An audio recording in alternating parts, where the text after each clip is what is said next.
Mi nombre es Margaret Dubois, y a mis 68 años, debería estar disfrutando de los últimos vestigios de una vida que, desde fuera, siempre pareció impecable. Nuestra fortuna familiar, amasada durante generaciones en el sector inmobiliario de alta gama, me había asegurado una existencia de privilegios y expectativas. Mi difunto esposo, Arthur, fue el arquitecto de su expansión más audaz, un hombre de acero y ambición, y nuestro hijo, Thomas, su digno, o eso creía yo, heredero. Pero la impecable fachada se desmoronó el día en que la tierra cubrió el ataúd de Arthur, y con él, mi mundo. El aire de la tarde era frío, cortante, a pesar del sol pálido que se esforzaba por calentar los hombros de los dolientes. El olor a tierra húmeda y lirios marchitos se aferraba a mi ropa negra. Las palabras del sacerdote, huecas y distantes, aún resonaban en mis oídos: polvo eres y en polvo te convertirás. La gente se dispersaba, susurros de pésame y miradas de lástima que me atravesaban como agujas heladas. Thomas, mi único hijo, mi carne y mi sangre, se acercó, su rostro un mármol impasible, sin una sola lágrima, ni un rastro de la pena que se esperaba. Me ofreció el brazo, un gesto mecánico. No sentí la calidez de su piel a través del paño de su traje. Madre, es hora de irnos, dijo su voz, desprovista de cualquier emoción. Asentí, demasiado agotada para objetar, para siquiera sentir. El dolor, esa bestia voraz, se había comido hasta los huesos de mi alma, dejándome vacía, una cáscara. Me condujo al coche, un Range Rover negro brillante, el mismo modelo que Arthur había amado. Me senté en el asiento del pasajero, el cuero frío bajo mis dedos. Thomas encendió el motor. El ronroneo grave llenó el silencio. Pensé que me llevaría a casa, a la mansión que había sido nuestro hogar durante 40 años, a la soledad de sus vastas habitaciones, al consuelo helado de mi propia cama. Pero se equivocaba. El camino que tomó no era el habitual. Me di cuenta de inmediato. No era la autopista que nos llevaba al corazón de la ciudad, ni las calles arboladas de nuestro exclusivo barrio. Era una ruta secundaria, serpenteante, que se adentraba en el campo, cada vez más desolada. Los edificios fueron reemplazados por campos y bosques, la luz de la tarde se volvía más densa, más sombría. Las cejas se me fruncieron. Mi garganta se secó. Thomas, ¿a dónde vamos? Esta no es la dirección de casa. Mi voz sonó más débil de lo que pretendía, una pregunta flotando en el aire pesado. Él no me miró. Sus ojos permanecieron fijos en el horizonte, en el camino que se estrechaba y se oscurecía. Sus nudillos estaban blancos sobre el volante. El tic nervioso en su mandíbula, un hábito que había heredado de su padre, era el único signo de que algo, cualquier cosa, se agitaba bajo su superficie imperturbable. El silencio se estiró, pesado, opresivo. El sonido de los neumáticos sobre el asfalto era el único compañero. Finalmente, el coche se desaceleró, el motor bajó su tono a un suave gemido. Giró bruscamente a la derecha, por un camino de tierra sin pavimentar, flanqueado por árboles altos y densos. Las ramas desnudas se alzaban como dedos huesudos contra el cielo moribundo. La luz del sol apenas se filtraba a través de la espesura. El coche avanzó unos 100 metros, levantando una nube de polvo que se arremolinaba detrás de nosotros como un fantasma. Luego, se detuvo. El motor se apagó. El silencio fue absoluto, roto solo por el distante canto de un pájaro y el latido desbocado de mi propio corazón. Thomas se giró hacia mí. Sus ojos, los mismos ojos grises de Arthur, me miraron sin parpadear, sin una pizca de la calidez que alguna vez pensé que contenían. Sentí un escalofrío que no tenía nada que ver con la temperatura exterior. Madre, dijo, su voz era un susurro frío que cortaba el aire como un cuchillo, aquí es donde te bajas. La sangre se me heló en las venas. Mi mente, aturdida por el dolor y la confusión, tardó un momento en procesar esas palabras. Parpadeé. ¿Qué dices? ¿Bajarme? ¿Aquí? ¿Qué clase de broma es esta, Thomas? Mi voz se elevó, un grito ahogado. Una sonrisa, fría y cruel, se curvó en sus labios. No era una sonrisa de alegría, ni de diversión, sino de una satisfacción sombría. No es una broma, madre. Es la realidad. Esta es tu parada. Tu nueva vida comienza aquí. Sin lujos, sin sirvientes, sin el apellido Dubois para arrastrarte. Solo tú y el polvo. Mi aliento se atascó en mi garganta. Intenté hablar, pero las palabras se negaron a salir. Mi boca se abrió y se cerró como un pez fuera del agua. ¿Mi hijo? Mi propio hijo, el que había criado con tanto esmero, el que había colmado de todo, desde juguetes caros hasta una educación de élite, ¿me estaba haciendo esto? Thomas. Esto es una locura. ¿Cómo puedes hacerme esto? Soy tu madre. Tu madre. Tu padre acaba de morir. Las palabras salieron a borbotones, mi voz temblaba. Mis manos, que habían temblado sin control desde que el coche se detuvo, se aferraron al borde del asiento. Él se encogió de hombros, un gesto casual que me destrozó el alma. Sí, mi padre murió. Y con él, su control. Su mano de hierro sobre la fortuna. Sobre ti. Y sobre mí. ¿Crees que no lo sé, madre? ¿Crees que no he visto cómo lo manipulabas durante años? ¿Cómo lo convenciste de cada decisión, de cada inversión, de cada capricho tuyo? Eras la verdadera fuerza detrás de él, la que susurraba al oído del león, la que lo convirtió en el hombre que era, para bien o para mal. Su voz se elevó, un tono de amarga acusación. Y para mí, fue para mal. Siempre lo fue. ¿De qué estás hablando? Yo siempre apoyé a tu padre. Siempre trabajé por el bien de esta familia. Por tu bien. Las lágrimas, que no habían brotado ni una sola vez durante el funeral, ahora me quemaban los ojos, una avalancha de dolor y traición. Se rió, un sonido áspero, sin alegría. «Ja. ¿Por mi bien?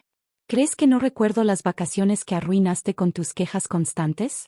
Las cenas familiares donde solo hablabas de tus nuevas joyas o de la última exposición de arte mientras papá y yo intentábamos hablar de negocios. Los años en los que me comparabas con Arthur, siempre encontrándome falto, siempre diciéndome que no era lo suficientemente astuto, lo suficientemente ambicioso, lo suficientemente. Du Bois. Su voz goteaba sarcasmo. Eras un cáncer, madre. Una sanguijuela. Siempre exigiendo, nunca dando. Una sombra que se cernía sobre la vida de mi padre, y sobre la mía. Y ahora, esa sombra se levanta. Y tú, sales de ella. Mis ojos se abrieron de par en par. La crueldad de sus palabras me golpeó como un puñetazo en el estómago. Me sentí mareada, el mundo girando a mi alrededor. ¿Así era como me veía? ¿Así era como me había visto siempre? Yo, su madre, la mujer que lo había traído al mundo, a quien había amamantado, a quien había enseñado a caminar, a hablar, a leer. Eres un monstruo. Grité, mi voz se desgarró.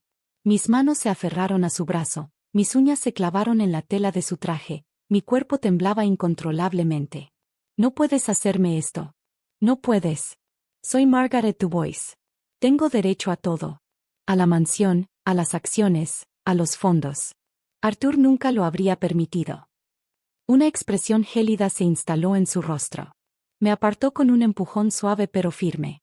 Arthur. Arthur nunca supo lo que hacías a sus espaldas, madre. Nunca supo cómo lo manipulabas, cómo lo convencías de que invirtiera en tus proyectos absurdos, cómo desviabas fondos para tus obras de caridad fantasmas, mientras él creía que todo era por el bien del imperio familiar. Era un hombre bueno, ingenuo en su amor por ti. Pero yo no soy Arthur. Yo veo la verdad. Y la verdad es que te has enriquecido a expensas de la familia, a expensas de mi futuro. Y ya no más. Mi corazón dio un vuelco. Mis manos cayeron inertes a mi lado. Las palabras obras de caridad fantasmas resonaron en mi mente. ¿Había descubierto mis pequeños desvíos? Mis proyectos personales que Arthur había financiado sin cuestionar, creyendo en mi buen juicio y mi filantropía? Sí, había algunas cantidades que no habían ido directamente a orfanatos o comedores de beneficencia, sino a un fondo personal, una pequeña reserva para mis antojos más extravagantes, mis inversiones secretas en arte, mis caprichos que Arthur, en su austeridad, a veces consideraba excesivos. Pero eran nimiedades, migajas de la fortuna familiar. ¿Cómo pudo haberlo descubierto? ¿De qué demonios hablas, Thomas? Mi voz era apenas un susurro. La negación era mi única defensa. Él sacó un sobregrueso de su bolsillo interior. Lo agitó frente a mi cara. Esto es lo que hablo, madre. Extractos bancarios, transferencias, recibos. Pruebas irrefutables de tus pequeños desfalcos. No solo los recientes, sino los de los últimos 10 años. Papá era un hombre metódico. Guardaba todo. Y yo, al ordenar sus papeles, los encontré. Todas tus pequeñas traiciones. Cada una de ellas. Mis ojos recorrieron el sobre, mi corazón latiendo furiosamente en mi pecho. Un escalofrío me recorrió la espalda. Era cierto. Arthur era metódico. Guardaba cada recibo, cada estado de cuenta. Yo había sido descuidada, confiada en su ceguera amorosa. Pero él no era ciego, solo había elegido no ver. Y ahora, su hijo había abierto sus ojos. Con esto, madre, puedo impugnar cualquier derecho que creas tener. Puedo demostrar que no eres apta para manejar la fortuna familiar. Puedo demostrar que eres una ladrona. Su voz era un silbido, venenosa. Así que, elige. O te bajas del coche ahora, por tu propio pie, y desapareces de mi vida para siempre, sin un centavo de la fortuna Dubois, o te llevo de vuelta a la ciudad y te arruino públicamente. Te denuncio. Te humillo. Y te aseguro que, después de eso, no tendrás ni un techo bajo el que dormir, ni un amigo que te mire a la cara. La amenaza se cernió sobre mí como una guillotina. La humillación pública. El escándalo. El apellido Dubois, sinónimo de honor y riqueza, salpicado de fango. No, eso era impensable. Mi reputación, mi imagen, lo era todo. Y él lo sabía. Lo sabía perfectamente. Mis ojos se posaron en la ventana, en el bosque denso que nos rodeaba. La oscuridad se arrastraba entre los árboles. El frío se filtraba a través de las rendijas. No había casas, ni luces, solo la desolación. No tienes corazón, susurré, las lágrimas corrían por mis mejillas, mojando el cuello de mi vestido negro. No tienes corazón, Thomas. Soy tu madre. No, madre. No lo tengo. Me lo quitaste tú, hace mucho tiempo, con cada crítica, con cada desprecio, con cada vez que me recordabas que no era Arthur. No. Mi corazón está vacío. Y ahora, el tuyo también lo estará. O, al menos, tu billetera. Su voz era un susurro cruel. Así que, ¿qué eliges, Margaret? ¿La humillación pública, o el olvido? El olvido. La idea era aterradora, pero la humillación, la vergüenza, eso era peor que la muerte. Un nudo se formó en mi garganta. Las palabras se negaron a salir. Mi cuerpo temblaba incontrolablemente.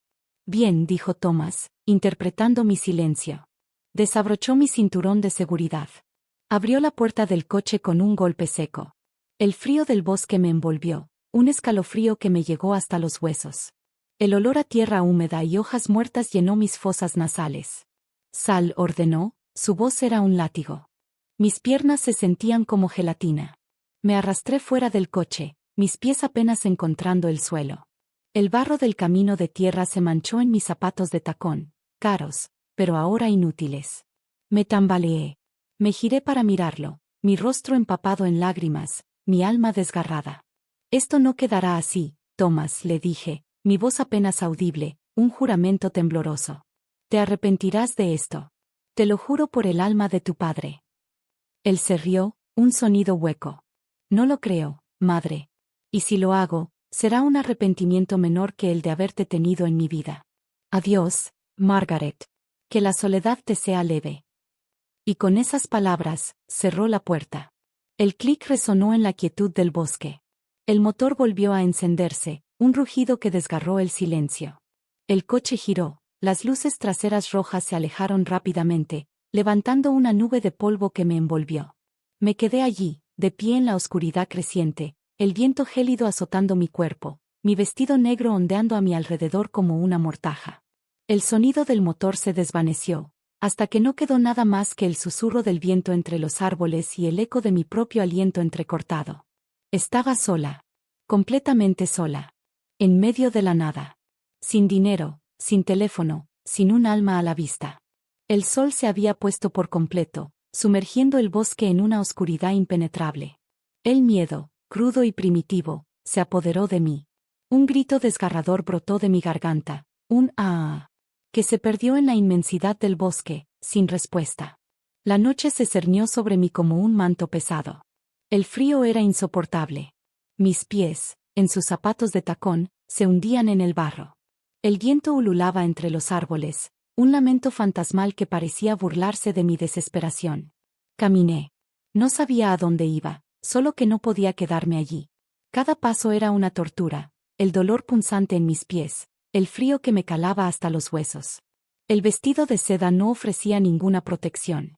Me caí una y otra vez, mis manos se raspaban contra las rocas y las raíces. Las lágrimas se habían secado en mis mejillas, dejando rastros salados y pegajosos. El amanecer me encontró acurrucada bajo un árbol, tiritando incontrolablemente, mi cuerpo entumecido por el frío y la humedad. Mis músculos dolían con cada movimiento. El sol se asomó tímidamente por el horizonte, tiñendo el cielo de tonos rosados y anaranjados. La belleza del amanecer contrastaba brutalmente con mi miseria. Me levanté, cojeando. Mis pies estaban hinchados y doloridos. Mis manos, cubiertas de barro y rasguños, apenas podían moverse. Caminé durante horas, el hambre y la sed me torturaban. Finalmente, a lo lejos, vi una luz. Una pequeña casa, con el humo saliendo de su chimenea. La esperanza, una chispa diminuta, se encendió en mi pecho. Me arrastré hacia ella, cada paso un esfuerzo monumental. Una mujer de mediana edad, con el rostro surcado por las arrugas y las manos encallecidas por el trabajo, me abrió la puerta. Sus ojos, amables y curiosos, me miraron con asombro. «Dios mío, querida, ¿qué te ha pasado?» Su voz era suave, preocupada. No pude hablar. Mis labios estaban agrietados, mi garganta seca. Solo pude señalar mi boca, con un gemido ahogado. Me invitó a entrar, sin hacer preguntas. La casa era modesta, pero cálida y acogedora. El olor a pan recién horneado y café me envolvió, un aroma celestial. Me ofreció un vaso de agua, que bebí con avidez, y luego una taza de té caliente. El calor se extendió por mi cuerpo, aliviando el entumecimiento. Me dio ropa seca y limpia, una vieja sudadera de lana y unos pantalones de trabajo que me quedaban enormes. Me llamaba Elena. Vivía sola, cultivando sus propias verduras y criando algunas gallinas. Era una mujer sencilla, de buen corazón, que no conocía mi pasado ni mi nombre. Y no le importaba. Solo veía a una mujer necesitada. Le conté una historia a medias, una historia de un accidente de coche, de haberme perdido en el bosque, omitiendo, por supuesto, la parte de mi hijo. Ella me creyó, o al menos, fingió hacerlo. Pasé los días siguientes en su casa, recuperándome. Comía su comida sencilla pero nutritiva, dormía en su cama limpia y cómoda. Aprendí a hacer tareas domésticas que nunca antes había tocado, fregar el suelo, lavar la ropa a mano, pelar patatas. Mis manos, acostumbradas a las manicuras perfectas, se agrietaron y se ensuciaron. Mi piel, antes suave y delicada, se volvió áspera y curtida por el sol. Elena me enseñó a plantar semillas, a cuidar las gallinas, a hornear pan. Me hablaba de la vida en el campo, de la paciencia de la naturaleza, de la importancia de la comunidad. Escuchaba sus historias, a veces con incredulidad, a veces con un asombro creciente. Me di cuenta de lo poco que sabía del mundo real, del mundo fuera de mi burbuja de riqueza. La vida es dura aquí, Margaret me dijo un día, mientras pelábamos manzanas para hacer mermelada. Pero es honesta. Lo que siembras, cosechas. No hay atajos, no hay mentiras. Solo trabajo duro y la recompensa de ver algo crecer de tus propias manos. Sus palabras resonaron en mi mente. Lo que siembras, cosechas. La verdad de esa frase me golpeó con la fuerza de un rayo. Yo había sembrado engaño, manipulación, desprecio. Y lo que había cosechado era la traición de mi propio hijo, el abandono, la soledad. Una noche, mientras el fuego crepitaba en la chimenea, le conté a Elena la verdad. No todos los detalles, no lo de los desfalcos, pero sí la parte del abandono de mi hijo, de mi vida de lujo, de mi nombre. Ella me escuchó en silencio, sus ojos amables fijos en los míos. Cuando terminé, el silencio de la cabaña era pesado. Tu hijo actuó mal, Margaret, dijo finalmente, su voz tranquila. Pero a veces, la gente hace cosas terribles por el dolor que les hemos causado. El rencor es una semilla que, una vez plantada, crece y se convierte en un árbol gigante que asfixia todo lo demás. Quizás, tu hijo se sentía asfixiado. Sus palabras me dolieron, pero eran la verdad. Por primera vez en mi vida, vi mi reflejo en el espejo, no el que yo quería ver, sino el que los demás habían visto. La mujer controladora, la madre exigente, la esposa manipuladora. La Margaret Dubois que solo pensaba en sí misma. ¿Qué hago ahora, Elena? Susurré, las lágrimas brotando de nuevo. No tengo nada. No tengo a dónde ir.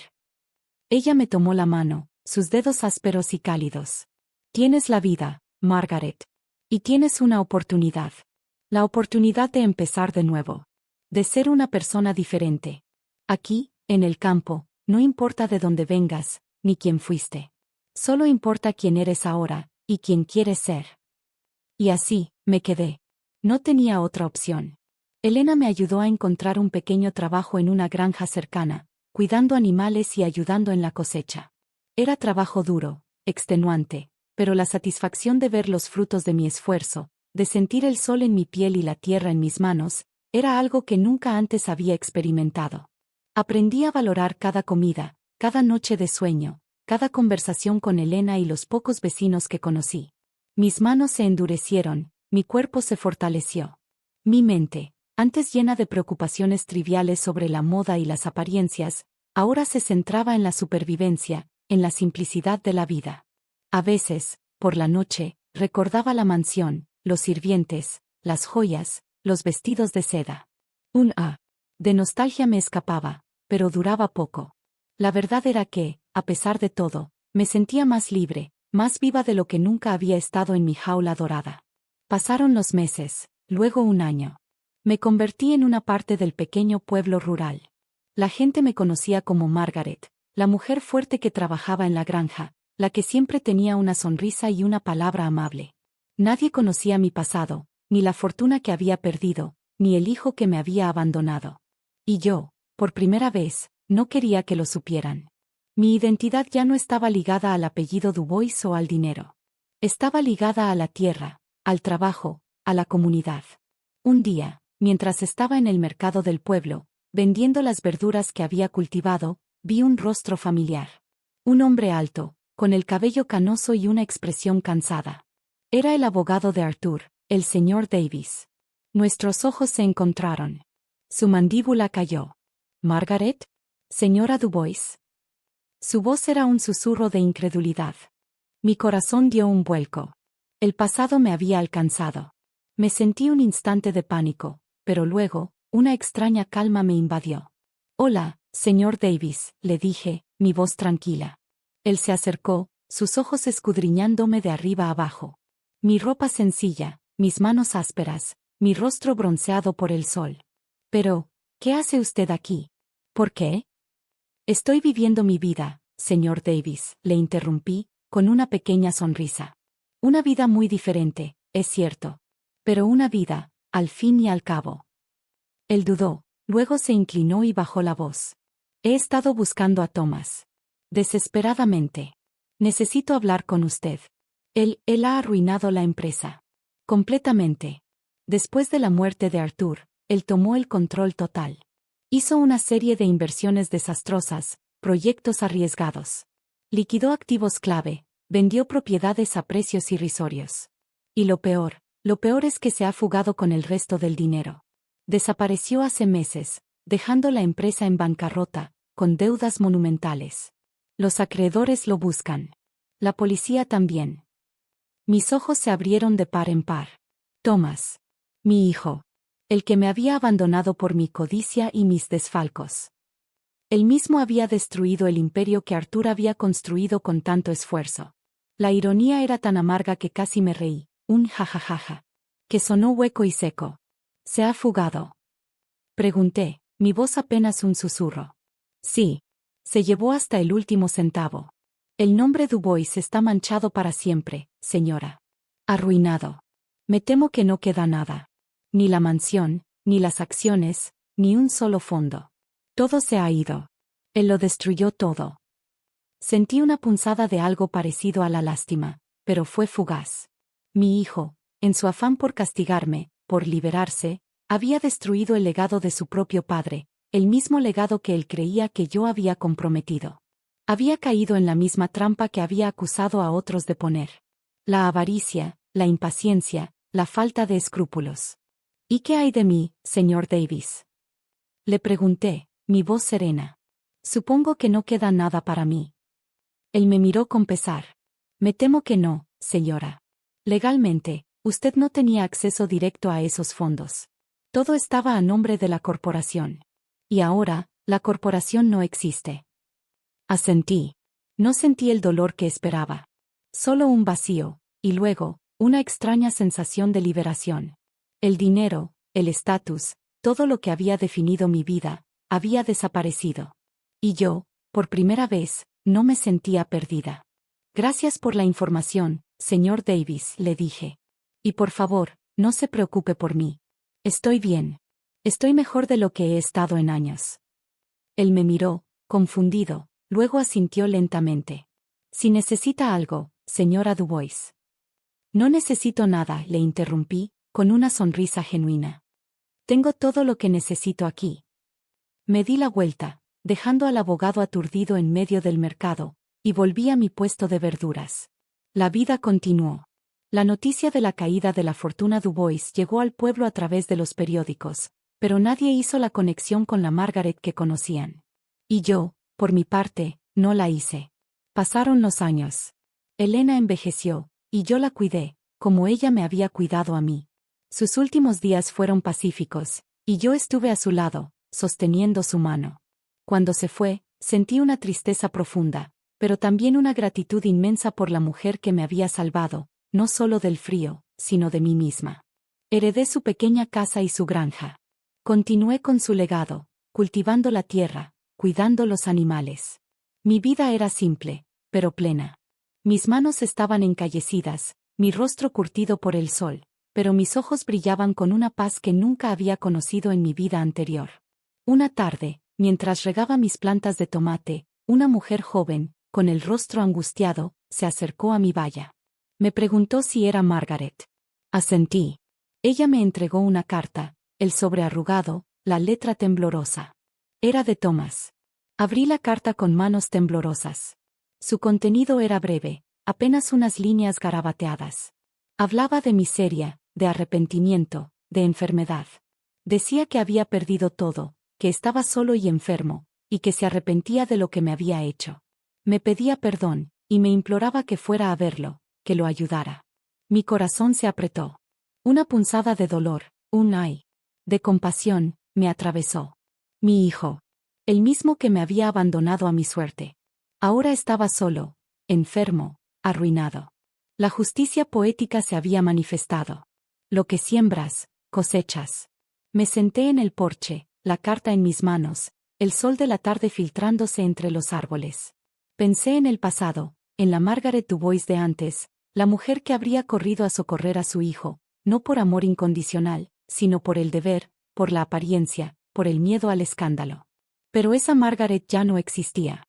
La nueva Margaret, la que había aprendido a cultivar su propia comida, a remendar su propia ropa, a encontrar la paz en la simplicidad, miró la carta.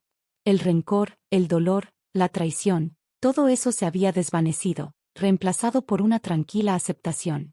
Mi vida, la que había construido con mis propias manos, era preciosa. Mi hogar, modesto pero lleno de calor, era mío. Mi paz, duramente ganada, era inquebrantable. Y entonces, tomé una decisión. Me levanté, la carta todavía en mi mano. Caminé hacia el pozo de fuego que usaba para quemar hojas secas. El humo se elevaba en espirales hacia el cielo azul. Sin dudarlo, dejé caer la carta. Las llamas la devoraron rápidamente, reduciéndola a cenizas. No sentí ni alegría, ni venganza.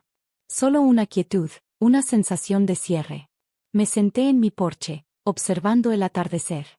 Los grillos comenzaron su concierto nocturno, un cric-cric, constante en la oscuridad creciente. Cerré los ojos. El aire fresco llenó mis pulmones. La vida, en su forma más pura y sencilla, era suficiente. Y en ese momento, supe que, al fin, era libre. Libre de las cadenas del pasado, libre de las expectativas de los demás, libre de la mujer que alguna vez fui. Libre para ser simplemente Margaret, la mujer que había encontrado su propio camino, su propia fuerza, su propio hogar, donde el amor y la verdad eran las únicas monedas de cambio. Y al fin, estaba en paz.